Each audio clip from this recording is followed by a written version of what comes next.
Welcome back students.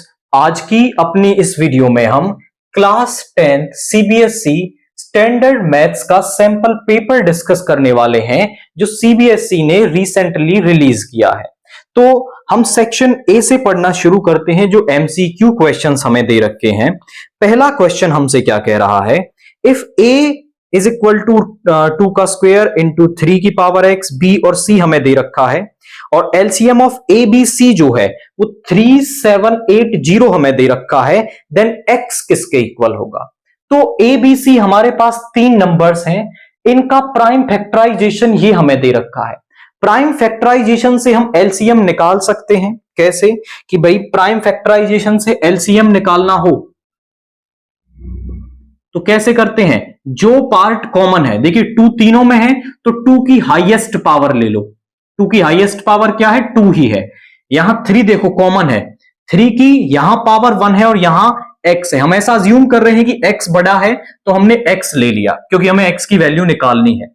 और जो part common नहीं होता है वो भी मल्टीप्लाई में आता है। आई रिपीट माई वर्ड्स, जो कॉमन है उनकी हाईएस्ट पावर लेनी है और जो पार्ट कॉमन नहीं है वो भी मल्टीप्लाई में आपको लिखना है। ये एलसीएम ऑफ एबीसी हमने निकाला है। अब ये आपको दे रखा था, ये हमने निकाला है, तो दोनों आपस में बराबर होंगे क्योंकि ये आपके एबीसी का ही तो एलसीएम है। तो यहां आ गया 2 का स्क्वायर इंटू 3 की पावर एक्स इंटू 5 इंटू 7, ये बराबर होगा 3780 के। 3 की पावर एक्स को केवल इधर रखो और बाकी सारे पार्ट को इधर ले जाओ, तो यहां आ जाएगा 3780 अपॉन में 2 का स्क्वायर यानी 4, 5 और 7 यहां पर। तो करते हैं 5 से, ये हो जाएगा आपका 7 टाइम्स, यहां पे बचा 2, 5 5 जा 25 एंड 5 6 जा 30। 7 से 108, 4 से करेंगे 27, 3 की पावर x और 3 की पावर 27 को हम 3 की पावर 3 लिख सकते हैं। बेस सेम है तो यहां पर पावर्स भी इक्वल होंगी, इसका मतलब जो x की वैल्यू है वो हमारे पास यहां पर 3 आ जाएगी। की कंसेप्ट हमने क्या यूज किया है, एलसीएम ऑफ एबीसी हमें क्वेश्चन में दे रखा था और एलसीएम ऑफ एबीसी हमने निकाल लिया है, दोनों आपस में बराबर होंगे और वहां से हमने आपका जो x की वैल्यू है वो निकाल दी है, दैट इज 3। आप ऑप्शन सी को इसके अंदर टिक करेंगे।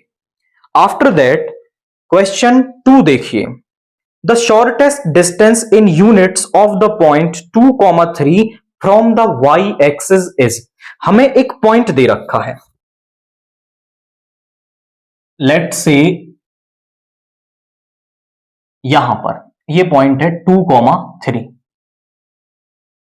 अब वो कह रहा है इसकी y एक्सिस से डिस्टेंस बताओ। ध्यान से देखो भाई, इस पॉइंट का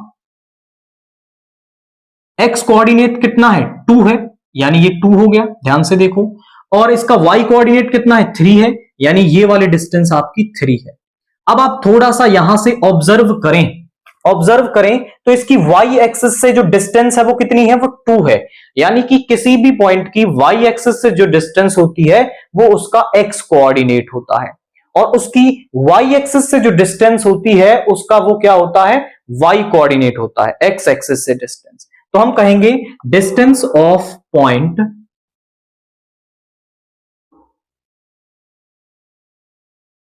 2,3 फ्रॉम y एक्सिस इज, वो कितनी आ जाएगी भाई, y एक्सिस से डिस्टेंस कितनी है, 2 यूनिट्स है। ये तो हो गया इसके लिए। अब अगर हम जनरलाइज करना चाहें इस कंसेप्ट को तो भाई कोई पॉइंट P है जिसके कोऑर्डिनेट है x, y। अब यहां पर आप ध्यान से देखें तो ये वाला पार्ट है x, तो यहां से यहां तक की जो डिस्टेंस है वो x है। ये वाला पार्ट है y, तो यहां से यहां तक की जो डिस्टेंस है वो y है। Distance of P from x axis से उसकी जो डिस्टेंस है वो क्या है, x एक्सिस से उसकी जो डिस्टेंस है वो है y, यानी कि जिसे आप लिख सकते हो y कोऑर्डिनेट। यानी किसी भी पॉइंट की जो x एक्सिस से डिस्टेंस होगी वो उसका y कोऑर्डिनेट होगी। After that distance of P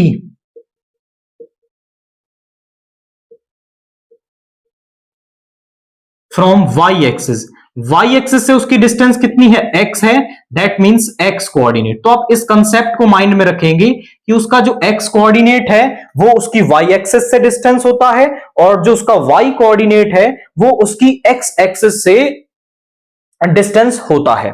तो यहां पर इसमें आप 2 यूनिट्स आ रहा है, ऑप्शन ए को इसके अंदर यहां पे टिक करेंगे।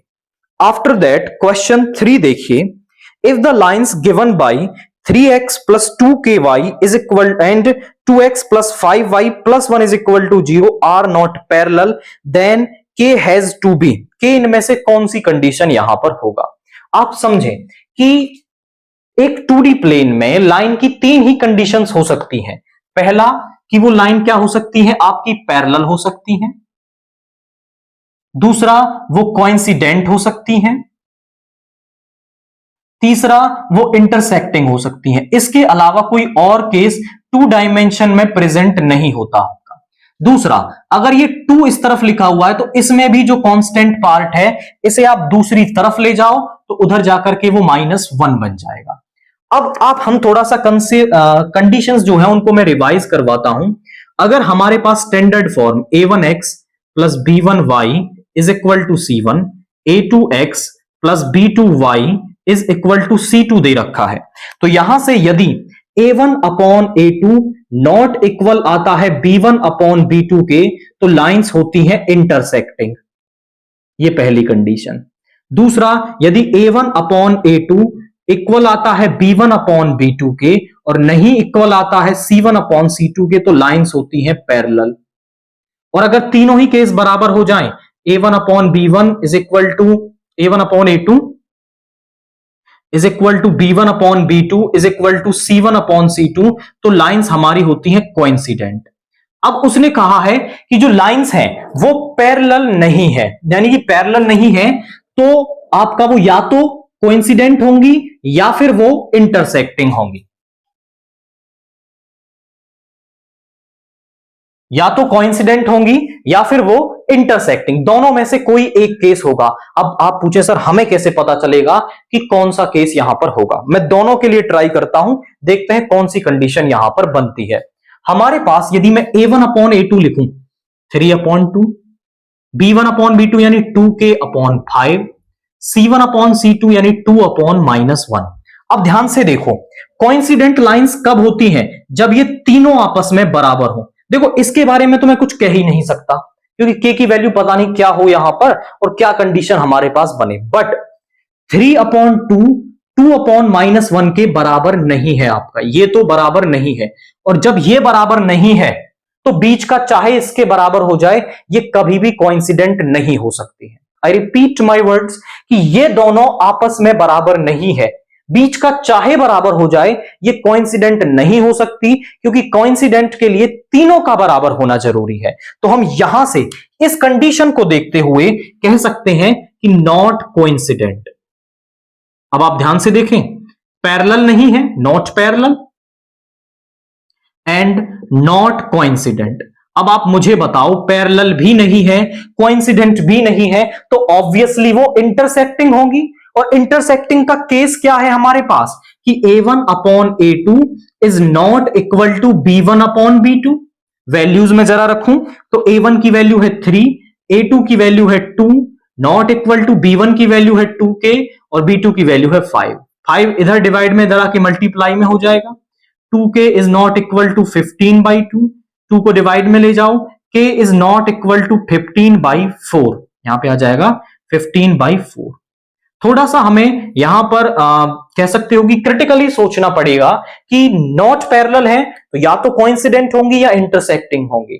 फिर हमने कोइंसिडेंट वाला केस लगाया तो उसमें भी कंडीशन सेटिस्फाई नहीं हुई, दैट मींस नॉट कोइंसिडेंट। और अगर वो कोइंसिडेंट नहीं है तो फिर वो पैरेलल नहीं है तो फिर वो इंटरसेक्टिंग आपका होंगी। इंटरसेक्टिंग वाली कंडीशन लगाई और k is not equal to 15/4 आ रहा है, दैट मींस आप ऑप्शन बी को इसके अंदर यहां पे टिक करेंगे। नाउ क्वेश्चन 4 देखिए, a quadrilateral ABCD is drawn to circumscribe a circle, यानी कि एक क्वाड्रिलेटरल है ABCD जिसके अंदर एक सर्कल को सर्कमस्क्राइब किया गया है। जहां पर जो BC है वो 7 सेंटीमीटर है, CD हमारे पास जो है वो 4 सेंटीमीटर है, AD जो है वो आपका 3 सेंटीमीटर है, then the length of AB is, तो हमें AB की लेंथ यहां पर बतानी है। आप यहां पर समझें तो हम क्या कंसेप्ट यहां पर यूज कर सकते हैं। इनफैक्ट यहां पर जो आपका, अगर हम इसको सर्कमस्क्राइब कर रहे हैं तो AB प्लस AB का सम किसके साथ, CD के साथ बराबर होगा BC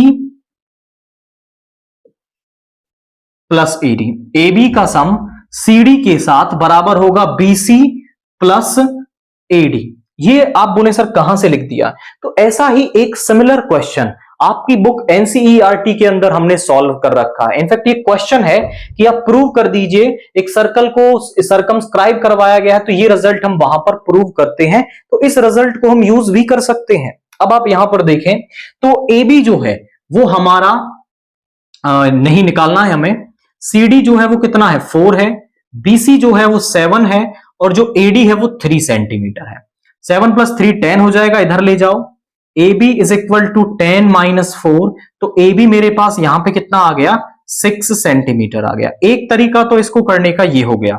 अगर ये रिजल्ट आपके माइंड को स्ट्राइक ना करे तो फिर आप इसे कैसे कर सकते हो, जरा ध्यान से देखो। हमारे पास एक थ्योरम होती है कि किसी भी एक्सटर्नल पॉइंट से अगर हम सर्कल पर टेंजेंट्स ड्रॉ करते हैं तो उनकी लेंथ बराबर होती है। यानी कि यहां पर ध्यान से देखो, ये एक्सटर्नल पॉइंट है और ये पॉइंट है आपके, तो ध्यान से देखो, एक एक्सटर्नल पॉइंट से जब मैं टेंजेंट ड्रा करूंगा तो इनकी लेंथ आपस में बराबर होगी। ऐसा मान लेता हूं ये x है और तो ये भी कितनी हो जाएगी x हो जाएगी। अब ध्यान से देखेंगे, दूसरे तरीके से कर रहा हूं, ये रिजल्ट याद ना रहे तो कैसे करोगे, ये वाला है x तो ये भी x हो जाएगी। BC मेरे पास टोटल कितना है, BC मेरे पास है 7, पूरा है 7, 7 में से ये x हो गया तो ये वाला पार्ट कितना हो जाएगा, ये वाला पार्ट हो जाएगा 7 माइनस x। अब आप ध्यान से देखें, C भी एक एक्सटर्नल पॉइंट है और एक्सटर्नल पॉइंट से ड्रा की हुई टेंजेंट बराबर होती है, तो जितनी ये लेंथ है उतनी ही ये वाली लेंथ हो जाएगी 7 माइनस x। इसके बाद ध्यान से देखो तो जो CD है, CD मेरे पास टोटल कितना है 4 है, और CD अगर मैं CD में से इस वाले पार्ट को हटा दूं तो ये पार्ट मुझे मिल जाएगा। यानी 4 में से अगर मैं 4 में से सब्ट्रैक्ट कर देता हूं 7 माइनस x को, तो 4 माइनस 7 प्लस का x यानी x माइनस 3, तो ये वाला पार्ट मेरे पास x माइनस 3 हो गया। अब ये भी एक एक्सटर्नल पॉइंट है तो ये दोनों टेंजेंट्स भी आपस में बराबर होंगी, ये कितना हो गया x माइनस 3 हो गया। आफ्टर दैट AD की भी लेंथ मुझे 3 दे रखी है, पूरे में से अगर मैं ये पार्ट सब्ट्रैक्ट कर दूं तो मुझे ये मिल जाएगा, 3 में से मैं सब्ट्रैक्ट कर दूंगा x माइनस 3, तो यहां पे आ जाएगा 3 माइनस एक्स प्लस का 3, यानी यहां पे आ जाएगा 6 माइनस एक्स। तो ये वाला पार्ट मेरे पास आ गया 6 माइनस एक्स, ये भी मेरे पास 6 माइनस एक्स आ जाएगा। अब इन दोनों को यदि मैं सम करूं, ए बी जो है वो निकालूं, तो ए बी मेरे पास कितना आएगा 6 माइनस एक्स प्लस का 6, एक्स से एक्स कैंसिल हो गया और ए बी मेरे पास आ गया 6। तो दोनों में से जो भी मेथड आपको कन्वीनियंट लगता है उसके साथ आप क्वेश्चन को सॉल्व कर सकते हैं। मैंने 2 मेथड से बताया, ये रिजल्ट माइंड में रह जाए तो ऐसे कर लो, क्वाइट इजी हो जाएगा। और अगर ये भी नहीं रहता है तो एक्सटर्नल पॉइंट से ड्रा की हुई टेंजेंट्स की लेंथ आपस में बराबर होती है, वो वाला कंसेप्ट यूज करके, और आप ज्यादा लिखने की जरूरत नहीं है क्योंकि एमसीक्यू क्वेश्चन है, तो डायरेक्टली आप इसे सॉल्व कर सकते हैं। आप इसके अंदर ऑप्शन सी को यहां पर टिक करेंगे। आफ्टर दैट क्वेश्चन 5 देखिए, if sec theta plus tan theta is equal to x, then sec theta minus tan theta will be. हमारे पास sec theta plus tan theta दे रखा, ध्यान से देखेंगे, this is question 5। sec theta plus tan theta हमारे पास है, दैट इज x, तो हमें sec theta minus tan theta, ये क्वेश्चन कई बार पेपर्स में आ चुका है, प्रीवियस ईयर्स में 2024 में 2023 में कई बार आपका पूछा जा चुका है। इनफैक्ट वो करते क्या है, या x दिया है वहां कई बार इसमें m दे रखा है, या यहां की वैल्यू चेंज करते, कोई फर्क नहीं आता। कैसे करेंगे, हमारे पास एक आइडेंटिटी होती है, वी नो दैट कि जो sec square theta minus ten square theta है वो किसके बराबर होता है, वो 1 के बराबर होता है। अब यहां पर ए स्क्वायर माइनस बी स्क्वायर की आइडेंटिटी मैं यूज कर सकता हूं। ए स्क्वायर माइनस बी स्क्वायर बराबर होता है ए माइनस बी इंटू में ए प्लस बी। तो यहां आप ध्यान से देखिए, मुझे वैल्यू किसकी निकालनी है, इसकी निकालनी है। इसको इधर ले जाऊंगा, डिवाइड में चला जाएगा। Sec theta minus tan theta जो है वो बराबर आ जाएगा 1 अपॉन में सेक थीटा प्लस का टेन थीटा। अब यहां पर ध्यान से देखिए, इसकी वैल्यू मुझे दे रखी है, दैट इज 1 अपॉन एक्स। तो sec theta minus tan theta की जो वैल्यू है वो मेरे पास क्या आ गई, वो 1 बाई एक्स यहां पर आ गई। दैट मीन्स आप ऑप्शन डी को इसके अंदर टिक करेंगे। आप ध्यान से समझे तो केवल एक आइडेंटिटी मैंने यहां पर यूज की है और हमारा रिजल्ट जो है वो यहां पर बन गया है। आइडेंटिटी को यूज किया, जो पता उसकी वैल्यू रखी, जो नहीं पता है वही हमें यहां पर फाइंड आउट करना था। आफ्टर दैट क्वेश्चन 6 देखिए, which of the following is not a quadratic equation. हमें ये 4 ऑप्शंस दे रखे हैं और ये बताना है कि इनमें से कौन सा एक क्वाड्रेटिक इक्वेशन नहीं है।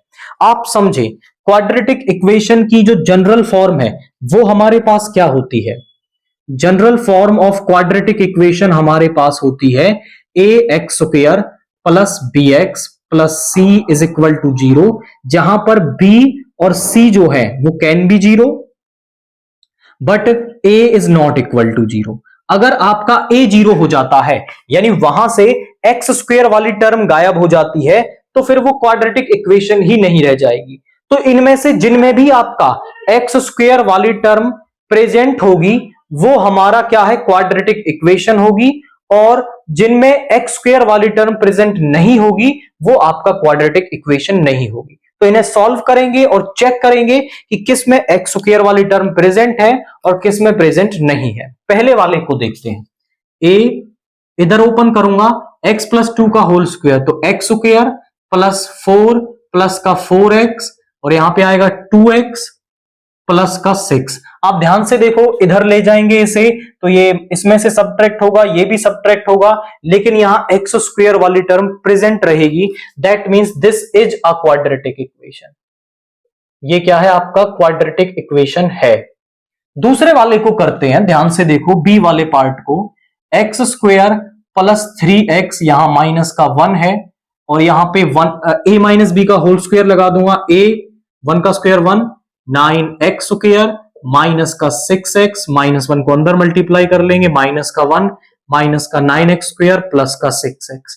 ध्यान से देखें तो आप इस x स्क्वायर को इधर ले जाओगे तो ये माइनस का 8x स्क्वायर बनेगा। नेगेटिव वैल्यू है बट x स्क्वायर वहां पर प्रेजेंट है, तो ये भी एक क्वाड्रेटिक इक्वेशन है। This is also a quadratic equation.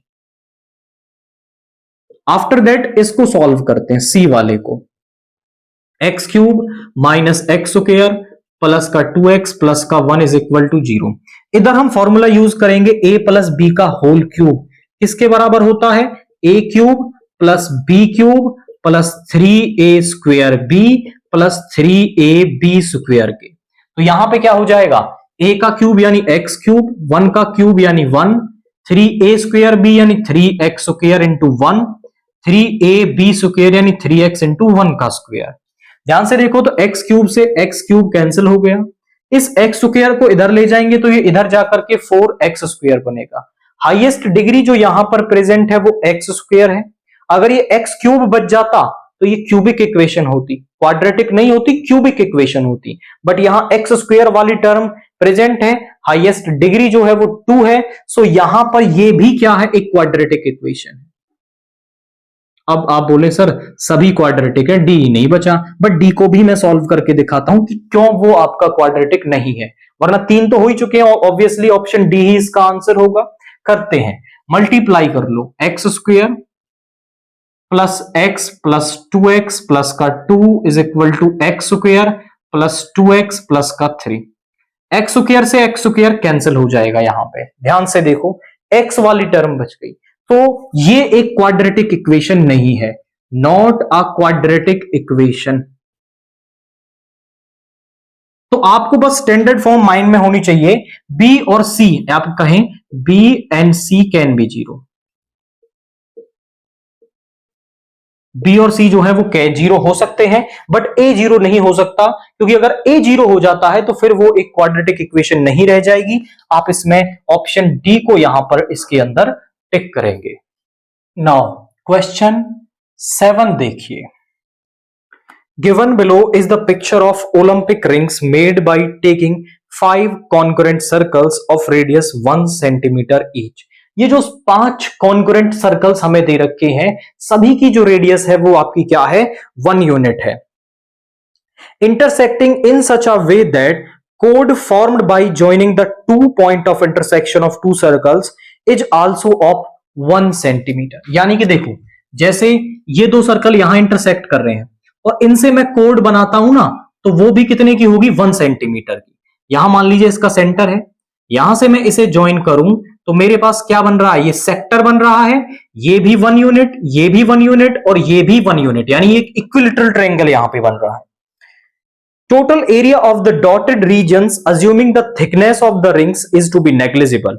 हमें यहां पे डॉटेड रिंग्स, यानी डॉटेड देखो कौन सा पार्ट है, ये पूरा डॉटेड है, ये पूरा डॉटेड है और एक ये पूरा डॉटेड है। आप ध्यान से देखो तो इस वाले ट्रायंगल के लिए ये वाला हिस्सा क्या है, माइनर सेगमेंट है, क्योंकि ये बीच में से पास हो रहा है। जितना यहां पर है उतना ही यहां पर भी है, तो 1 और 2 सेम यहां पर कोड बना लें तो उतना ही एरिया यहां पे बनेगा। 3 4 5 6 7 8 8 रीजन्स यहां पे बन रहे हैं, 8 माइनर सेगमेंट बनेंगे, ऐसा कह सकते हो।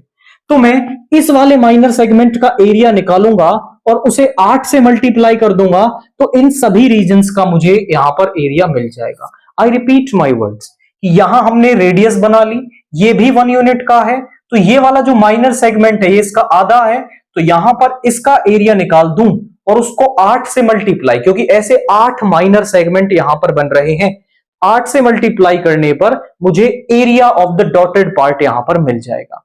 अब इसमें भी आप यहां पर समझें, किसी सर्कल के अंदर आपका ये वाला जो ट्रायंगल है वो इक्विलेटरल ट्रायंगल है, तो हम कैसे निकालते हैं इस माइनर सेगमेंट का एरिया, वहां से हम एरिया ऑफ सेक्टर में से सब्ट्रैक्ट कर देंगे क्या, एरिया ऑफ इक्विलेटरल ट्रायंगल, तो मुझे एरिया ऑफ माइनर सेगमेंट यहां पर मिल जाता है। ध्यान से देखें तो मैं लिखता हूं, area of minor segment is equal to area of sector minus area of equilateral triangle।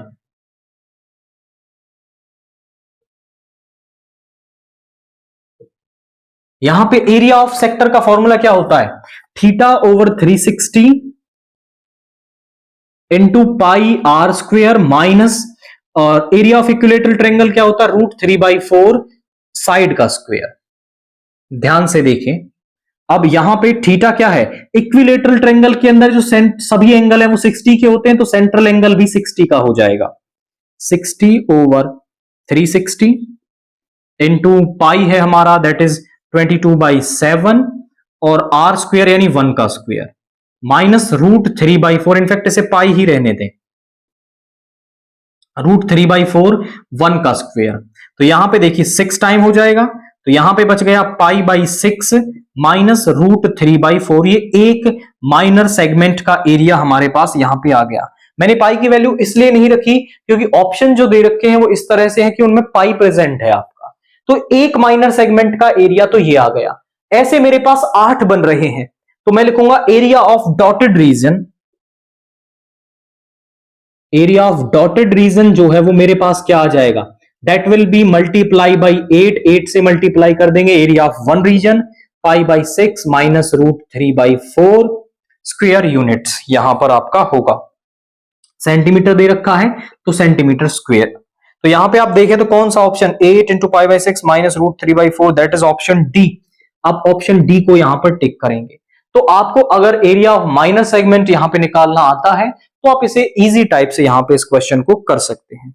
After that question 7 for visually impaired candidates देखिए, the area of the circle that can be inscribed in a square of 6 centimetre edge, एक 6 centimetre जिसकी side है एक square है। अब square की जो सभी साइडें हैं वो क्या होती हैं, बराबर होती हैं। ये एक स्क्वायर है आपका इनफैक्ट, और इसके अंदर एक सर्कल बनाया गया है, सर्कमस्क्राइब किया गया है। अब आप यहां ध्यान से देखें, स्क्वायर की जो साइड है दैट इज 6 सेंटीमीटर, ये वाली साइड भी 6 होगी क्योंकि एक स्क्वायर है। अब यहां पे कंसेप्ट क्या है कि आपको वो उसमें एरिया ऑफ सर्कल निकालना है। एरिया ऑफ सर्कल का फॉर्मूला क्या होता है, एरिया ऑफ सर्कल का फॉर्मूला होता है pi R square, pi R square. अब आर और पता चल जाए तो हम इसका एरिया बता सकते हैं। आप यहां ध्यान से देखें, जो साइड ऑफ स्क्वायर है वो डायमीटर ऑफ सर्कल के बराबर है, यानी साइड ऑफ स्क्वायर जो है वो डायमीटर है। डायमीटर मेरे पास कितना हो गया, डायमीटर मेरे पास आ गया 6 सेंटीमीटर। तो रेडियस जो है वो मेरे पास कितनी आ जाएगी, रेडियस इसका हाफ यानी कि 3 सेंटीमीटर मेरे पास आ जाएगी। तो यही की कंसेप्ट है कि जो स्क्वायर की साइड है वो डायमीटर ऑफ सर्कल के बराबर होगी, यहां से हमें रेडियस मिल जाएगी।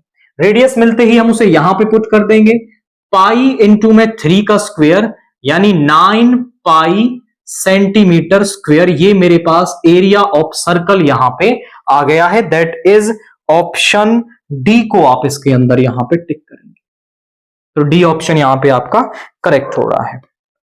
आफ्टर दैट क्वेश्चन 8 देखिए, a pair of dice is tossed, the probability of not getting the sum 8 is, मतलब कि हमें सम 8 ना मिले इस बात की प्रोबेबिलिटी बता दीजिए। अब देखो जनरली क्या होता है कि not getting a sum of 8 ये एक बहुत बड़ा सैंपल स्पेस बनेगा, बहुत सारी आउटकम्स बनेंगी, उन्हें आप लिख नहीं पाओगे। तो सम 8 मिले इस बात की प्रोबेबिलिटी हम निकाल देंगे, और 1 में से इस बात की प्रोबेबिलिटी कि सम 8 मिले यदि हम सब्ट्रैक्ट कर देंगे तो हमें इस बात की प्रोबेबिलिटी मिल जाएगी कि सम 8 ना हो आपका। करते हैं फिर थोड़ा आपको क्लियर होगा। देखिए यहां पे लिखता हूं question 8, 2 dice are rolled, total outcomes, तो टोटल आउटकम्स जो है वो क्या होती हैं, आपको सैंपल स्पेस बनाना आता है कि 1,1 होगा, 1,2, 1,3 ऐसे करते हुए 6,6 तक हमारे पास टोटल नंबर ऑफ आउटकम्स जो है वो 36 होती हैं। ये आपको बनाना आता है कि 2 डाइस को फेंका जाए तो किस तरह से हम उसे बनाते हैं, ये 36 हो गई। हम मान लेते हैं कि let E denotes the event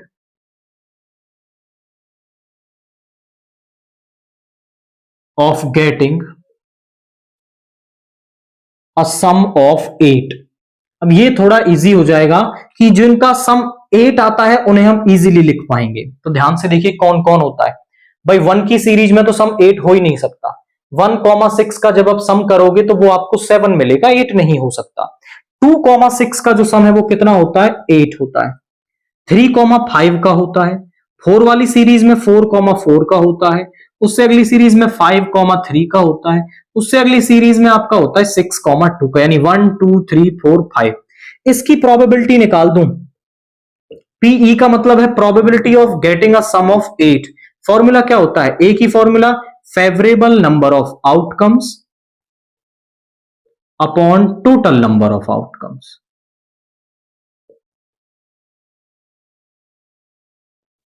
favourable number of outcomes कितनी है मेरे पास यहां पे, दैट आर 5 और टोटल है 36। तो इस बात की प्रोबेबिलिटी कि हमें सम 8 मिले वो हमारे पास यहां पे 5/36 आ गई है। बट मुझे तो किस बात की प्रोबेबिलिटी निकालनी है कि सम आपका 8 ना मिले। हम जानते हैं कि किसी इवेंट के होने और उसके ना होने की प्रोबेबिलिटी का जो सम है वो हमारे पास 1 होता है। पी ई नॉट किसके बराबर होगा, probability of not getting a sum of 8, not getting a sum of 8, यानी कि सम ऑफ 8 हमें ना मिले, इसको हम नोट करेंगे किससे, पीई नॉट से। हम जानते हैं कि पीई प्लस पीई नॉट जो है वो 1 होता है, पीई प्लस पीई नॉट जो है वो 1 होता है आपका। पीई मेरे पास 5/36 है, इज इक्वल टू 1, इसको इधर ले जाऊंगा तो पीई नॉट जो है वो मेरे पास आएगा 1 माइनस का 5/36, एलसीएम आ गया 36 माइनस का 5 यानी कि 31/36। तो आपने यह की कंसेप्ट समझा कि हमने इस बात की प्रोबेबिलिटी पहले निकाल ली कि हमें सम 8 मिले। फिर हम ये जानते हैं कि किसी के होने और ना होने की प्रोबेबिलिटी का जो सम है वो 1 होता है, और यहां से हमने इस कंसेप्ट को यूज करके इस बात की प्रोबेबिलिटी कि हमें सम 8 ना मिले वो 31/36 हमारे पास यहां पर आ गया है। दैट मींस आप ऑप्शन बी को इसके अंदर यहां पर टिक करेंगे। नाउ क्वेश्चन 9 देखिए, if 2 sin 5x is equal to √3 and जो x है वो 0 डिग्री से 90 डिग्री के बीच में है, देन x की जो वैल्यू है वो क्या होगी। हमारे पास गिवन कंडीशन क्या है कि 2 sin 5x is equal to में यहां पर है √3 और यहां पर जो x है वो आपका 0 डिग्री से 90 डिग्री के बीच में, 0 भी हो सकता है और 90 भी हो सकता है, तो x की वैल्यू मुझे यहां पर निकालनी है। क्वाइट इजी टाइप का क्वेश्चन।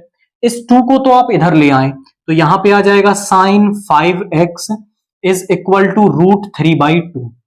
अब इस √3/2 की वैल्यू हम यहां पे यूज कर लेंगे। साइन की वैल्यू √3/2 किस पर होती है आपकी? साइन की वैल्यू √3/2 होती है आपकी 60 डिग्री पर। आप बोले सर हम यहां cos 30 क्यों नहीं यूज कर सकते? अगर इधर साइन है तो इधर भी हमें साइन लाना होगा ताकि हम उनके एंगल्स को कंपेयर कर पाए। तो यहां पे हम कहेंगे कि √3/2 जो है वो हमारा किसके बराबर होता है? वो होता है sin 60 के बराबर। और हमारे पास रिजल्ट होता है कि दो एंगल्स का यदि साइन ए जो है वो साइन बी के बराबर है, इन दोनों एंगल्स की साइन वैल्यू इक्वल है, तो ये एंगल्स भी आपस में क्या होते हैं? इक्वल होते हैं। तो यहां पर जो 5x है वो आपका 60 डिग्री के बराबर हो जाएगा। 5 को डिवाइड में ले आओ, सो 60 डिग्री बाई 5 यानी यहां पे आ गया 12 डिग्री। तो जो x है वो हमारा 12 डिग्री यहां पर आ गया है। क्वाइट इजी टाइप का कंसेप्ट हमने यहां पर यूज किया, और यहां पर आप ऑप्शन बी को इसके अंदर टिक करेंगे, that is 12 degree. After that question 10 देखिए, the sum of the two numbers is 1215। हमारे पास दो नंबर्स हैं जिनका सम 1215 है आपका, and their HCF is 81। Then the possible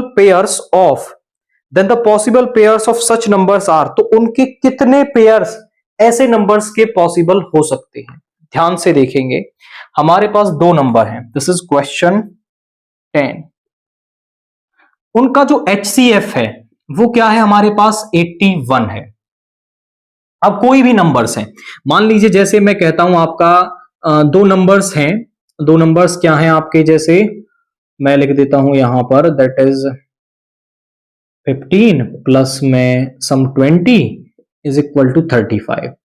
इसको अगर मैं लिखता हूं तो 5 इंटू 3 है, या फिर हम कोई और भी लिखना चाहें 5 इंटू में 4 है और ये 35 आ जाएगा। इन दोनों नंबर्स का यदि मैं HCF निकालता हूं तो HCF मेरे पास 5 आ जाएगा। अब ध्यान से देखो, इनका HCF मुझे 5 दे रखा है, तो उन दोनों नंबर्स का सम 35 आना चाहिए। तो यहां पर कुछ वैल्यू है और यहां पर कुछ वैल्यू है, तो मैं मान लेता हूं कि वो दोनों नंबर्स HCF के साथ 81x प्लस 81y है। Let the numbers are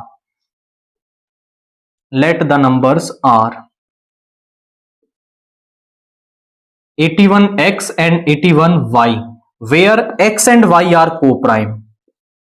x and y are co-prime. Co-prime का मतलब उनमें कोई कॉमन फैक्टर नहीं है। ध्यान से देखो, मैंने इन दोनों में से 5 कॉमन लिया, अगर यहां 3 है, मान लीजिए यहां पे 6 होता तो 2 और दोनों में से कॉमन नहीं आ जाता। मतलब HCF निकाल चुके हो, उसके बाद जो नंबर्स वहां पर बचेंगे वो को-प्राइम होंगे, उनके अंदर कोई कॉमन फैक्टर नहीं होगा। मतलब x और y ऐसे नंबर्स हैं जो को-प्राइम हैं। तो इन दोनों नंबर्स का जो सम है 81x प्लस 81y जो है वो आपको क्वेश्चन में दे रखा है 1215। यहां पे 81 कॉमन ले लो, अंदर आ गया x plus y is equal to 1215। इसको डिवाइड में ले आओ, x plus y is equal to 1215 over 81। इसको अगर हम डिवाइड करें 9 से,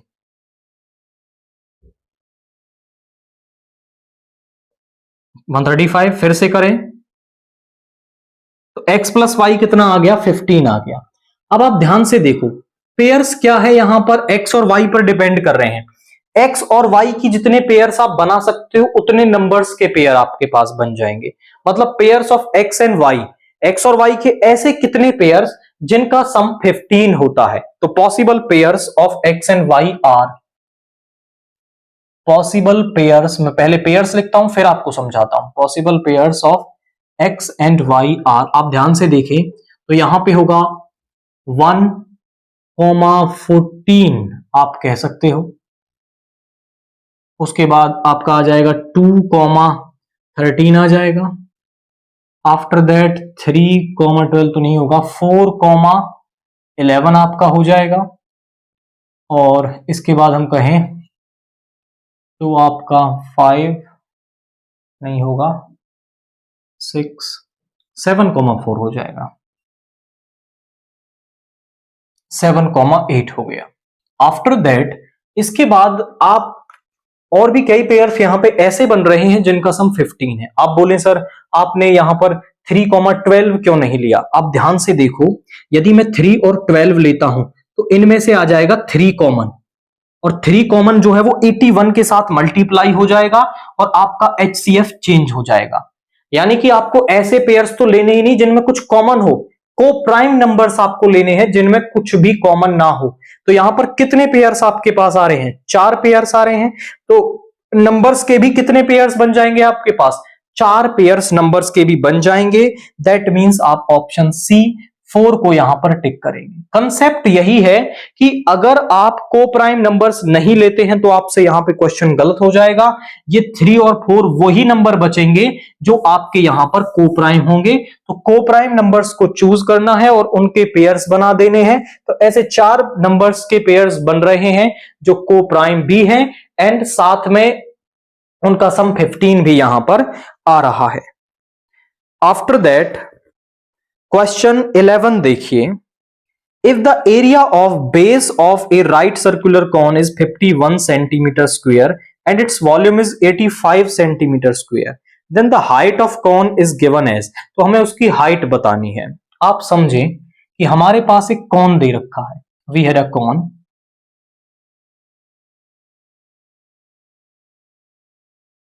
एंड उसकी लेट से उस कॉन की रेडियस जो है वो r है, उसकी हाइट h है।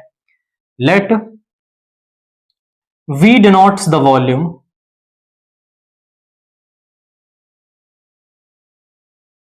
of cone with base R and height H, with base R and height H हमारा V उसके वॉल्यूम को डिनोट कर रहा है। आप यहां समझें कि उसका जो वॉल्यूम है, वॉल्यूम हमें दे रखा है उसका 85 सेंटीमीटर स्क्वायर। ओके, यहां पे एक मिस्टेक है, इसमें दे रखा है वॉल्यूम इज 85 सेंटीमीटर स्क्वायर जबकि क्यूब होना चाहिए। तो 85 सेंटीमीटर क्यूब आप अपने इसे सैंपल पेपर में कर लेंगे, ये यहां पर मिसप्रिंट है। And area of base, area of base जो है वो मेरे पास है that is 51 centimetre square. Volume होता क्या है, वॉल्यूम होता है 1/3 पाई आर स्क्वायर एच। और इसका जो बेस है, इसका जो बेस है वो हमारे पास क्या है, बेस होता है इसका सर्कल। तो बेस का एरिया क्या होता है, बेस एरिया मेरे पास होगा, अगर मैं फॉर्मूले की फॉर्म में लिखूं तो पाई आर स्क्वायर। यानी अगर मैं चाहूं तो इस पाई आर स्क्वायर की जगह पे क्या लिख सकता हूं, यहां पे इसको एरिया या कह सकते हो base area multiply by H. तो इन दोनों की, इस वॉल्यूम की और बेस एरिया की वैल्यू उसने मुझे क्वेश्चन में दे रखी है, तो मैं पुट करता हूं। V मेरे पास वॉल्यूम क्या है 85 है, यहां पे 1/3, ये मेरे पास है 51 मल्टीप्लाई में H।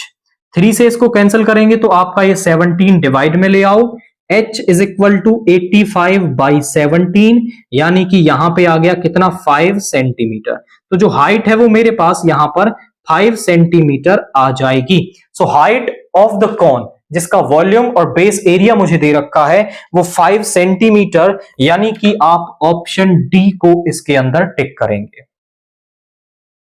आफ्टर दैट क्वेश्चन 12 देखिए, if the zeros of the quadratic polynomial ax square plus bx plus c are equal, then अब आप समझे कि हमारे पास क्वाड्रेटिक इक्वेशन क्या दे रखी है। The given quadratic equation is given quadratic polynomial is, polynomial के लिए जीरोस होते हैं और इक्वेशन के लिए होते हैं रूट्स।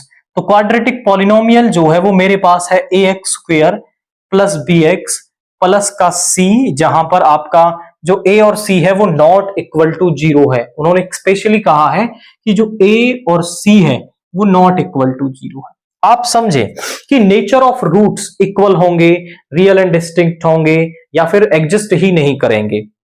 वो हम कैसे चेक करते हैं, वो हम चेक करते हैं डिस्क्रिमिनेंट से। डिस्क्रिमिनेंट हमारा होता है बी स्क्वेयर माइनस 4ac। यदि डिस्क्रिमिनेंट जीरो होता है तो रूट्स होते हैं रियल एंड इक्वल, और अगर डिस्क्रिमिनेंट लेस देन जीरो है तो no real root exist, no real zeros कह सकते हो। एंड यहां पे आपका अगर ग्रेटर देन जीरो होता है तो रियल एंड डिस्टिंक्ट, तो वो जीरोस जो हैं वो रियल एंड डिस्टिंक्ट होंगे आपके। अब क्योंकि यहां पर वो कह रहा है रियल एंड इक्वल, तो मतलब डिस्क्रिमिनेंट जीरो होगा। ध्यान से देखो तो बी स्क्वेयर माइनस 4ac जो है वो जीरो होगा, इसका मतलब बी स्क्वेयर जो है वो 4ac होगा। अब आप यहां ध्यान से देखें तो बी स्क्वेयर तो हमेशा ही क्या आने वाला है, पॉजिटिव आने वाला है। 4 भी हमेशा पॉजिटिव रहेगा, बात डिपेंड करेगी ए और सी पर, क्योंकि उसने ऑप्शंस ए और सी के साइन के लिए दे रखे, तो हम ऐसा कर रहे हैं। ध्यान से देखो कि भाई इधर पॉजिटिव है तो इधर भी पॉजिटिव आएगा, तभी तो आपके ये दोनों बराबर होंगे। अब ध्यान से देखो कि बी स्क्वायर पॉजिटिव है, अगर मैं ए की वैल्यू माइनस ले लूं और सी की वैल्यू माइनस ले लूं तो भी आपका यही रिजल्ट आ जाएगा, दोनों साइड बराबर हो जाएगा। और अगर हम बी की, ए और सी की वैल्यू जो है वो पॉजिटिव ले ले तो भी दोनों साइड बराबर हो जाएगा, और अगर इनमें से कोई एक पॉजिटिव और एक नेगेटिव ले लोगे तो ये नेगेटिव हो जाएगा। मतलब आप क्या समझ पा रहे हो यहां से कि ये दोनों नेगेटिव हैं तब भी रिजल्ट ट्रू हो रहा है, दोनों पॉजिटिव हैं तब भी रिजल्ट ट्रू हो रहा है। मतलब ए बी के साइन से तो कोई फर्क नहीं पड़ता, बी नेगेटिव होगा तो भी स्क्वायर बन जाएगा, उसका पॉजिटिव हो जाएगा। लेकिन ए और सी जो हैं वो आपके सेम साइन के होने चाहिए, या तो दोनों नेगेटिव हो या फिर दोनों आपके क्या हो, पॉजिटिव हो। दैट मींस आपका ऑप्शन डी को आप यहां टिक करेंगे, C and A have, must have, I must say must have same sign. तो जो सी और ए है उनका यहां पर क्या होना चाहिए, सेम साइन होना चाहिए। तो इस तरह से आप कह सकते हैं कि डी इक्वल टू जीरो है तो जो जीरोस हैं वो रियल एंड इक्वल होंगे, लेस देन जीरो है तो no real zeros, D greater than zero है तो रियल एंड डिस्टिंक्ट हमारे पास यहां पर होते हैं। नाउ क्वेश्चन 13 देखिए, the area in centimetre square of a sector of a circle of radius 21 centimeter cut off by an arc of length 22 centimeter is, यानी radius दे रखी है और लेंथ ऑफ आर्क दे रखी है, तो हमें एरिया बताना है। तो लिखते हैं यहां पर रेडियस है 21 centimetre, radius is 21 centimetre and length of arc. अब आप समझें कि हमारे पास ना एक रिलेशन होता है, रिलेशन क्या होता है, लेंथ ऑफ आर्क और रेडियस का यूज करके मैं एरिया ऑफ सेक्टर निकाल सकता हूं। बट कैसे, आप समझें, कई बार बच्चे मेजरली इस रिलेशन को भूल जाते हैं। तो पहले तो मैं आपको रिलेशन ही डिड्यूस करवाता हूं कि रिलेशन होता क्या है, आफ्टर दैट फिर से आप यूज कर लेंगे। अगर आप पेपर में उसे भूल गए ना तो आप उसे बना लेंगे, ज्यादा टाइम नहीं लगेगा, थोड़े से टाइम में आप उसे बना लेंगे। आप समझें एरिया ऑफ सेक्टर क्या होता है आपके पास, वो होता है theta over 360 into pi r square, और लेंथ ऑफ आर्क होती है theta over 360 into 2 pi r होता है। ध्यान से देखो तो एरिया के अंदर आप 2 पाई आर बना सकते हो, थीटा ओवर 360 इंटू में पाई आर, और इस आर को मैंने अलग रख लिया, इसमें 2 से मल्टीप्लाई 2 से डिवाइड। अब इस फॉर्मूले को आप देखें तो ये एल के बराबर बन रहा है, मैंने यहां 2 से मल्टीप्लाई डिवाइड इसलिए किया ताकि ये एल बन जाए। तो थीटा ए, थीटा नहीं ए, दैट इज एरिया, ए जो है वो हमारा किसके बराबर है, LR/2 के बराबर है। ये होता है रिलेशन हमारा LR/2। अब यहां पे एरिया हमें निकालना है, लेंथ ऑफ आर्क दे रखी है 22, रेडियस दे रखा है 21/2। 2 से ये हो गया 11 टाइम्स, तो यहां पे आ जाएगा 231 सेंटीमीटर स्क्वायर।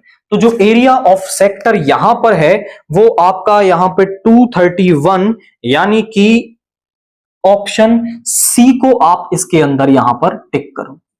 तो ये रिलेशन आपके माइंड में रहेगा, तो यहां पे आप इसे इजीली कर पाएंगे, कोई टफ टास्क आपके लिए ये नहीं होगा। आफ्टर दैट क्वेश्चन 14 देखिए, if triangle ABC and DEF are similar, a triangle ABC is similar to triangle DEF, AB, DE और EF और FD की लेंथ मुझे दे रखी है, then perimeter of triangle ABC। ABC triangle का पेरीमीटर, तो फिगर आप समझें कि हमारे पास एक ABC ट्रायंगल है, दिस इज ABC, एंड हमारे पास एक DEF ट्रायंगल है, वी हैड DEF। अब ध्यान से समझो, ये दोनों सिमिलर हैं। गिवन क्या है हमें कि triangle ABC is similar to triangle DEF, और मुझे पेरीमीटर ऑफ ABC निकालना है। टू फाइंड क्या है, पेरीमीटर ऑफ ट्रायंगल ABC। अब ध्यान से समझो, ABC का पेरीमीटर निकालने के लिए क्या है, पेरीमीटर निकालना इजी टास्क है, तीनों साइडों का सम कर दूं तो फिर मुझे यहां पर इसका पेरीमीटर मिल जाएगा। अब तीनों साइडें नहीं दे रखी हैं, ऑब्वियसली इतना आसान क्वेश्चन नहीं देगा कि तीनों साइडें आपको दे दे और पेरीमीटर पूछ ले। देखो कौन कौन सी साइडें दे रखी हैं, आपको AB दे रखा है 6, उसके बाद आपको DE दे रखा है दैट इज 9, EF दे रखा है दैट इज 6 एंड FD दे रखा है दैट इज 12, और इसका तो कुछ दे ही नहीं रखा। अब ध्यान से देखो हम क्या रिजल्ट यूज कर लेंगे, ये दोनों ट्रायंगल सिमिलर हैं तो इनकी कॉरस्पॉन्डिंग साइड्स को मैं प्रोपोर्शन में लिख सकता हूं, दैट मींस AB अपॉन में DE बराबर होगा BC अपॉन में EF बराबर होगा आपका AC अपॉन DF। ये मैं लिख सकता हूं जब दो ट्रायंगल्स आपके सिमिलर है। अब इनमें से जो भी दे रखा है वो पुट कर लो। AB दे रखा है मुझे 6, DE मुझे दे रखा है दैट इज 9, BC मुझे नहीं पता, EF मुझे दे रखा है दैट इज 6, AC मुझे नहीं पता, और जो DF है वो मेरे पास है 12। अब बारी बारी एक बार इसको इसके साथ और एक बार इसको इसके साथ कंपेयर करके मैं यहां पर BC और AC निकाल दूंगा, क्योंकि यही तो मुझे चाहिए, तभी तो मैं पेरीमीटर निकाल पाऊंगा इसका। तो यहां पे 6 upon 9 is equal to BC upon 6, cross multiply कर लेंगे, इधर चला जाएगा, BC is equal to 6 into 6/9, 3 3 जा 9, 3 2 जा 6, और 3 से ये आपका हो गया 2 टाइम्स। तो BC हमारे पास कितना आ गया, यहां पे 4 आ गया, BC इज 4। आफ्टर दैट इन दोनों को कंपेयर करते हैं, 6 upon 9 is equal to AC upon 12, इधर ले जाएंगे, AC is equal to 6/9 into में 12, 3 3 जा 9, 3 4 जा 12, और यहां पे आपका कितना आ गया, this is 2 times. AC is equal to में 8, AC जो है वो मेरे पास यहां पर 8 आ गया। आफ्टर दैट मुझे तो यहां पर पेरीमीटर निकालना था, तो पेरीमीटर मेरा कितना आ जाएगा, perimeter is equal to AB plus BC plus में AC। AB मेरे पास कितना है, 6 है, BC 4 है, AC 8 है, 6 प्लस 4 प्लस 8 इज 18 सेंटीमीटर। तो पेरीमीटर ऑफ ट्रायंगल ABC जो है वो 18 सेंटीमीटर, यानी कि आप ऑप्शन C को इसके अंदर यहां पर टिक करेंगे। तो ये एक इजी टास्क हो जाएगा। अगर आपको ये पता है कि आपके पास दो ट्रायंगल सिमिलर हैं तो उनकी सभी साइड्स को आप कॉरस्पॉन्डिंग साइड्स को प्रोपोर्शन में लिखा जा सकता है, और वहां से इनका यूज करके मैंने ABC की बची हुई साइड्स निकाल दी। पेरीमीटर निकालने के लिए सभी साइड्स का सम करना पड़ता है, तो हमने सम किया और यहां से हमें उसका पेरीमीटर भी मिल गया है। आफ्टर दैट क्वेश्चन 15 देखिए, if the probability of the letter chosen at random from the letters of the word mathematics to be a vowel is 2 upon 2x plus 1, then x is equal to, तो जो हमारा x है वो किसके बराबर होगा, आप यहां समझें कि हमारे पास जो वर्ड है वो क्या दे रखा है, वर्ड दे रखा है मैथमेटिक्स, METHEMATICS। वोवल्स कौन से होते हैं, AEIOU, 5 वोवल्स होते हैं और बाकी के 21 कॉन्सोनेंट्स होते हैं आपके पास। तो वोवल आने की जो प्रोबेबिलिटी है वो आपको 2/2x+1 दे रखी है और x की वैल्यू बतानी है, तो हम निकाल भी तो सकते हैं यहां से। तो वोवल आने की प्रोबेबिलिटी एक हम निकाल देंगे, एक क्वेश्चन में दे रखी है, दोनों को बराबर रखेंगे और x की वैल्यू मिल जाएगी। तो करते हैं, let total number of letters कितने हैं यहां पर, total number of letters 1 2 3 4 5 6 7 8 9 10 11, total letters हैं 11। Let E denotes the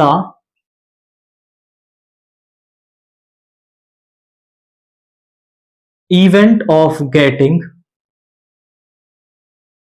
vowel. अब देखो वोवल यहां पे है कितने, उन सबको लिख लो।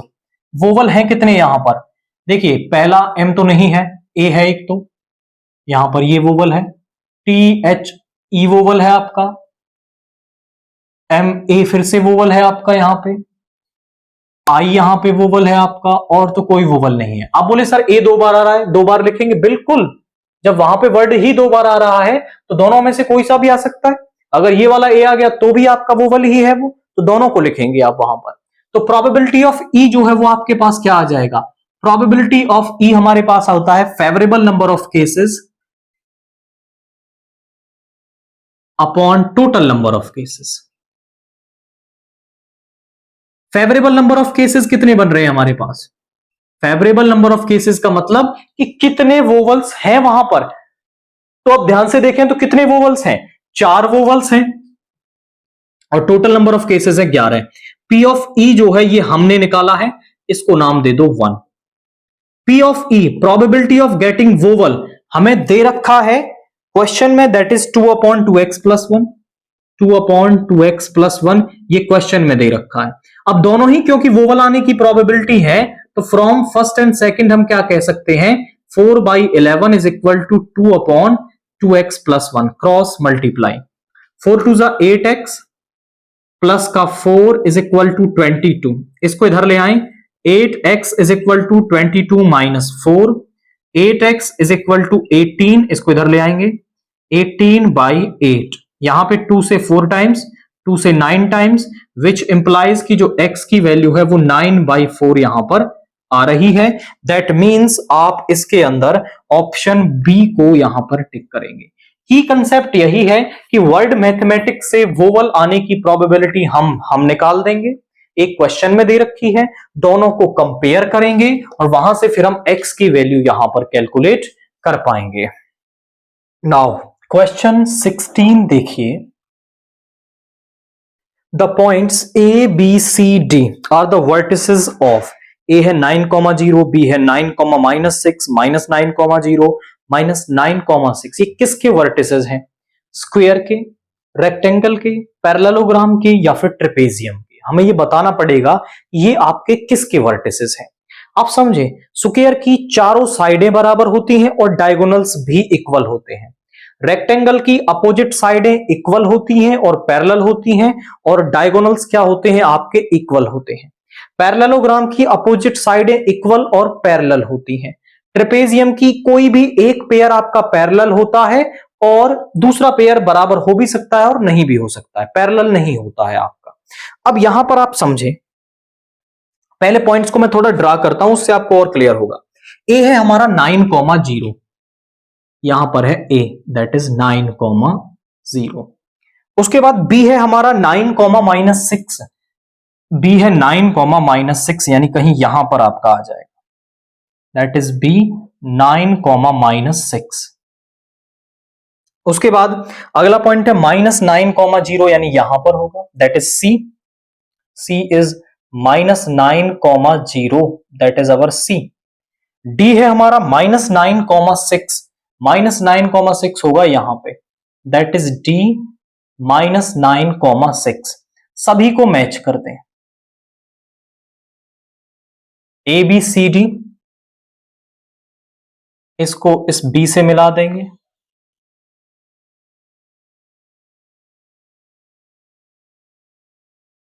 ए से डी को भी मैप करो। ये आपके पास वो फिगर बन रही है। वैसे तो हमें दिख रहा है कि यहां पर ये साइडें आपस में पैरेलल हैं, बट हम ऐसे ही कुछ भी नहीं कह सकते हैं, हो सकता है ये पैरेलल ना हो। तो यहां पे आप जरा समझें कि पहले तो ना मैं ये लेंथ निकाल लेता हूं, इससे मुझे थोड़ा आइडिया मिलेगा कि ये लेंथ है क्या। ए भी निकाल देता हूं, बी सी निकाल देता हूं, सी डी, और ये सभी लेंथ में निकाल लेता हूं। तो ए बी ध्यान से देखो, डिस्टेंस फॉर्मूला में लगाऊंगा यहां पर। ए बी कैसे निकालूंगा, 9 माइनस 9 का स्क्वायर प्लस माइनस 6 माइनस 0 का स्क्वायर। ध्यान से देखो, तो यहां पे 9 माइनस 9 तो 0 हो जाएगा, माइनस 6 का स्क्वायर हो जाएगा 36, यानी ये आ गया 6 यूनिट्स आपका। ए बी मिल गया। बी सी निकालें इसके बाद। बी सी जरा देखिए क्या होगा, बी है ये सी, माइनस 9 में से 9 सब्ट्रैक्ट कर दो, यानी माइनस 9 माइनस 9 का स्क्वायर, माइनस 9 माइनस 9 का स्क्वायर प्लस 0 माइनस, और ये माइनस का 6 है तो प्लस का 6 का स्क्वायर। अब देखिए ये 18 का स्क्वायर, ये माइनस के 18 का स्क्वायर हो जाएगा, और 18 का स्क्वायर होता है आपका 324। कितना होता है 324, और 6 का स्क्वायर हो गया 36। ऐड कर लेंगे तो कितना आएगा, 6 4 10 कैरी 1, 3 2 5 6 360। 36 का तो हो जाएगा 6 रूट 10 यूनिट्स, यहां पे बच जाएगा आपका। ये आ गया बीसी। इसके बाद मैं निकालता हूं यहां पे सीडी आपका। सीडी देखिए जरा, सी और डी, माइनस 9 में से सब्ट्रैक्ट करेंगे हम ये माइनस का 9, तो ये माइनस 9 है तो प्लस का 9 हो जाएगा का स्क्वायर प्लस 6 माइनस 0 का स्क्वायर। ध्यान से देखो, ये तो 0 बन गया, और 6 का स्क्वायर 36 होता है, और उसका रूट आ गया 6 यूनिट्स।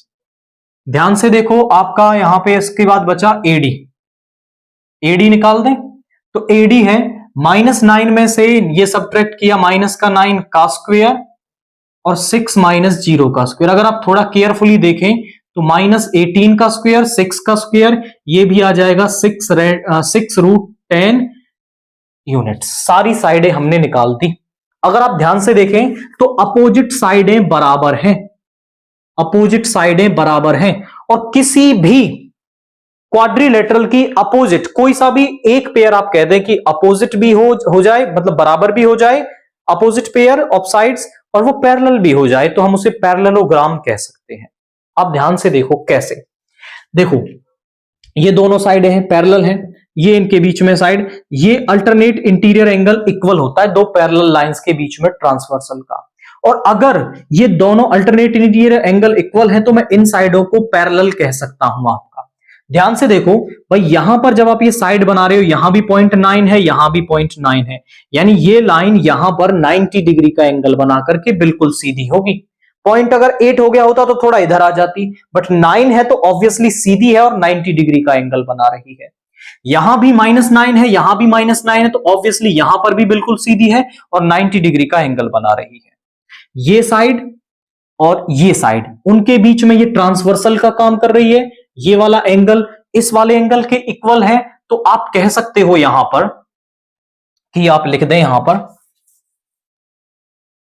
यहां पे आप कह सकते हो DCB, in fact DCA, angle DCA जो है, या फिर आप सीधा कहें कि ये वाले एंगल बराबर हैं, तो हम कह सकते हैं कि जो AB है वो पैरेलल होगा किसके, CD के। अब अगर ये पैरेलल है और ये दोनों बराबर भी हैं, तो इसका मतलब मैं कह सकता हूं AB जो है वो CD के बराबर भी है। अब अगर कोई सा भी एक पेयर पैरेलल भी आ जाए और बराबर भी आ जाए, तो हम कह सकते हैं ABCD इज अ पैरेललोग्राम। ये पैरेललोग्राम हो जाता है, और अपोजिट साइड भी यहां पे पैरेलल हो जाएंगी आपकी और बराबर भी हो जाएंगी। तो आप बोलेंगे सर पैरेललोग्राम टिक कर दो, हो गया काम, दोनों पेयर्स क्या हैं, पैरेलल है आपके। बट नहीं, रेक्टेंगल भी एक पैरेललोग्राम होता है, स्क्वायर भी एक पैरेललोग्राम होता है। तो थोड़ा हमें इनिशियल और भी जाना पड़ेगा। ट्रेपेजियम बेशक से हटा दो, क्योंकि ट्रेपेजियम में एक पेयर ऑफ साइड ही क्या होता है आपका, पैरेलल होता है, या दोनों आ गए तो ट्रेपेजियम नहीं हो सकता। स्क्वायर में चारों साइडें बराबर होती हैं, यहां आपकी अपोजिट साइडें बराबर हैं, तो ये भी नहीं हो सकता। रेक्टेंगल के चांसेस अभी भी हैं, क्योंकि रेक्टेंगल में अपोजिट साइडें बराबर होती हैं, और उसके बाद यहां पर आपके डायगोनल से हमें पता चलेगा, अगर इसके डायगोनल और इक्वल आ गए ना तो ये पैरेललोग्राम होने के साथ साथ रेक्टेंगल बन जाएगा। तो डायगोनल्स और हम इसके निकाल देते हैं। डायगोनल एक तो इसका बनेगा AC, AC निकालते हैं। देखिए AC -9 में से ये सब्ट्रैक्ट करेंगे, -9 - 9 का स्क्वायर और 0 - 0 का स्क्वायर, तो ये तो 0 ही हो जाएगा। -18 का स्क्वायर, तो ये बन जाएगा 18 का स्क्वायर, इसका रूट, यानी ये वाली साइड आ गई 18। ध्यान से देखो। उसके बाद हम निकालेंगे BD। दूसरा डायगोनल क्या है हमारे पास? दूसरा डायगोनल है BD। करते हैं इसको भी कैलकुलेट। BD यानी -9 में से -9 का स्क्वायर और 6 में से सब्ट्रैक्ट करेंगे -6, तो ये +6 का स्क्वायर हो जाएगा, यानी 12 का स्क्वायर। देखो यहां पे आया 18 का स्क्वायर +12 का स्क्वायर। अब ये एक थोड़ी सी बड़ी वैल्यू जाने वाली है, ऑब्वियसली 18 तो ये नहीं आएगी, वरना ये 0 होता और 18 आ जाता। तो AC और BD हमें निकालना नहीं है, हमें ये चेक करना है कि बराबर है या नहीं है। तो इसी रिजल्ट को देखते हुए मैं कह सकता हूं कि AC is not equal to BD। जो इसके डायगोनल्स हैं वो बराबर नहीं है, तो ये रेक्टेंगल भी नहीं है आपका। पैरेललोग्राम जिसके डायगोनल्स जो है वो बराबर हो जाए तो वो रेक्टेंगल हो जाता है, तो केवल ये एक पैरेललोग्राम ही यहां पर रह जाएगा। हमने यहां तक ही रिजल्ट निकाल दिया था कि ABCD एक पैरेललोग्राम है, तो केवल पैरेललोग्राम पर नहीं चले जाना है आपको, क्योंकि रेक्टेंगल और स्क्वायर भी एक टाइप ऑफ पैरेललोग्राम होते हैं। तो स्क्वायर तो ये हो नहीं सकता, क्योंकि जो साइडें हैं, देखिए ये 6 है, ये 6 है, ये आपका 6√10 है, ये भी 6√10 है, अपोजिट साइडें बराबर हैं, तो स्क्वायर तो नहीं रहा। रेक्टेंगल के लिए हमें डायगोनल्स निकालने पड़ेंगे, और डायगोनल्स जब बराबर नहीं है तो फिर ये रेक्टेंगल नहीं होगा और पैरेललोग्राम यहां पर ये बन जाएगा। नाउ क्वेश्चन 17 देखिए। The median of a set of 9 distinct observations, 9 अलग अलग ऑब्जर्वेशंस हैं, उनका जो मीडियन है वो 20.5 है। If each of the observations of a set is increased by 2, then the median of a new set is। तो हमारे पास जो नया सेट है उसकी मीडियन क्या होगी? आप समझो कि भाई हम करते कैसे हैं। मान लीजिए वो 9 ऑब्जर्वेशंस आपके पास इस तरह से हैं। अब ऑब्वियसली यहां पर इनका जो मीडियन है वो आपको दे रखा है 20.5। इन्हें असेंडिंग ऑर्डर में लिख करके और फिर हम उनके बीच वाली वैल्यू निकालते हैं। अब ये ऑड नंबर ऑफ टर्म्स है, तो n+1/2th टर्म हमारे पास क्या होगी? इनकी मीडियन होगी, यानी बीच में से ही कहीं इनके एग्जैक्ट बीच में x5 होगी। अब वो कह रहे हैं कि हर वैल्यू को बढ़ा रहे हैं, यानी x1 को भी 2 बढ़ाएंगे, x2 को भी 2 बढ़ाएंगे, तो इनके बीच में जो आपका x5 है उसको भी 2 बढ़ाएंगे और x9 को भी 2, सबको 2 बढ़ा रहे हैं। मतलब जो मीडियन था आपका 20.5 जो कहीं बीच में आ रहा था वो भी कितना बढ़ जाएगा? 2 बढ़ जाएगा। देखो 20.5 था पहले, तो नए सेट का जो मीडियन है वो क्या आ जाएगा? 20.5 + 2, यानी कि वो भी कितना बढ़ जाएगा? आपका 2 बढ़ जाएगा। तो आप कह सकते हैं is increased by 2। Option A को आप यहां पे टिक करेंगे, इज इंक्रीज्ड बाय 2। जब सभी ऑब्जर्वेशन को बढ़ा रहे हैं तो जो आपका मीडियन है वो भी यहां पर बढ़ जाएगा। आफ्टर दैट क्वेश्चन 18 देखिए। The length of a tangent drawn to a circle of radius 9 cm from a point at a distance of 41 cm from the center of the circle is। Length of tangent बनानी है। आप समझें, यहां पर आपको ये question 18 दे रखा है। एक सर्कल है जिसकी की जो रेडियस है वो कितनी है? वो 9 सेंटीमीटर है, ऐसा कह रहा है। और वो कह रहा है कि यहां पर आपका radius from a point at a distance of 41 centimetre from the centre of circle. Centre of circle से वो पॉइंट जो है वो 41 सेंटीमीटर है, तो आपको लेंथ ऑफ टेंजेंट यहां पर बतानी है। ध्यान से समझें, तो रेडियस जब पॉइंट ऑफ कांटेक्ट के बीच में 90 डिग्री का एंगल बनता है, this is O A B. तो यहां पे ओ बी हमें कितना दे रखा है? गिवन है OB इज 41 सेंटीमीटर और OA रेडियस जो है वो 9 सेंटीमीटर, ये भी गिवन है। अब आप कह सकते हो OA इज परपेंडिकुलर, या फिर कहो OAB is equal to 90 degree. आप कह सकते हो because radius is perpendicular to tangent, जो at point of contact, at point of contact, point of contact पर ये 90 डिग्री का एंगल आपका बनाती है। तो ये हो गया। अब आप ध्यान से समझे, जब यहां 90 डिग्री का एंगल बन रहा है तो मेरे माइंड को एक ही थ्योरम स्ट्राइक करती है, that is Pythagoras theorem. 90 degree के सामने वाली साइड हाइपोटेनियस, यानी OB का स्क्वायर बाई PGT, OB का स्क्वायर इज इक्वल टू में OA का स्क्वायर प्लस AB का स्क्वायर, ये होगा। OA का स्क्वायर मुझे दे रखा है OB का स्क्वायर 41 का स्क्वायर, OA का स्क्वायर 9 का स्क्वायर प्लस AB का स्क्वायर मुझे निकालना है। इसको इधर ले आओ। AB का स्क्वायर 41 का स्क्वायर माइनस 9 का स्क्वायर। एक तो तरीका यह है कि आप यहां पर 41 का स्क्वायर निकाल दें, फिर 9 का स्क्वायर निकाल दें, सब्ट्रैक्ट करके आपको वैल्यू मिल जाएगी। आफ्टर दैट यहां मैं आपका A square minus B square का फॉर्मूला यूज कर सकता हूं, A minus B into A plus B. आप यहां ध्यान से देखें तो AB का स्क्वायर किसके बराबर आ जाएगा, 41 माइनस 9 मेरे पास हो जाएगा कितना, 32, और ये हो जाएगा 50, 0, 5 2 जा 10, 0 कैरी 1, 5 3 जा 15 और 1 16।